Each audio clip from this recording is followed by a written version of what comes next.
In times of remembrance, we often look back on the moments we shared with a loved one.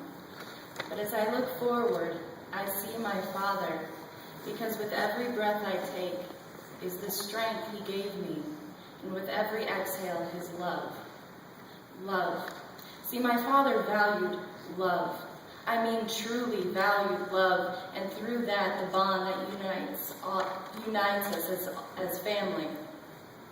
Through reoccurring road trips of hours and hours, packed into one van with soggy ham sandwiches floating in melted ice cooler, my Father continually documented our lives as a family.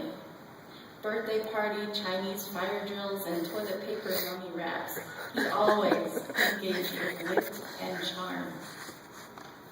Last week, I told my father, as he and my mother accompanied me to the airport, that my trip to California would be a pivotal time in my life. I was certainly correct. As I hugged him goodbye, I kissed his cheek. His stubble tickled my lips one more time. As I walked away, I stopped and turned around, and I looked back. As he sat in the car, he lit up with a great big smile and mouthed the words, "I love you." I do believe God was preparing my heart for this day. Even through every step of my trip, I felt guided. It was a surreal experience. Every transition of every moment, of every greeting of a stranger was enlightening, and I continually shared with each of them that my Father is the strongest man I know. While I was in a taxi I hailed from San Diego to Hotel del Coronado, I instinctively felt a connection with my driver. I mentioned to him that my trip had thus been flawless, that not even the slightest detail had gone wrong. He looked up into the mirror at me and said, "That means you're supposed to be here. God is watching over you." I smiled because I felt it to be true.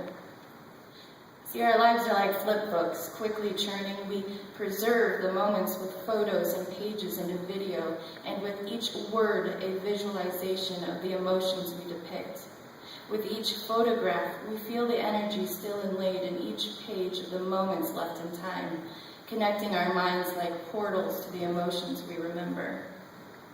I am proud to have lived through the many pages of my Father's life, because no book could ever compare to the actual presence of his love. I revisited the places my father took my mother and I 2 years ago and took pictures in the same spots. I wanted to relive some of my fondest memories of that trip. I was in the San Diego train station when my mother called about the news of my father's death. I wept on the floor of the station, and a stranger brought me a Kleenex.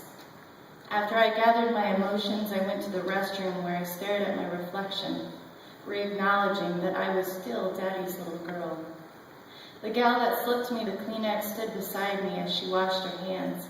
I looked at her and I softly said to her, "My father just died.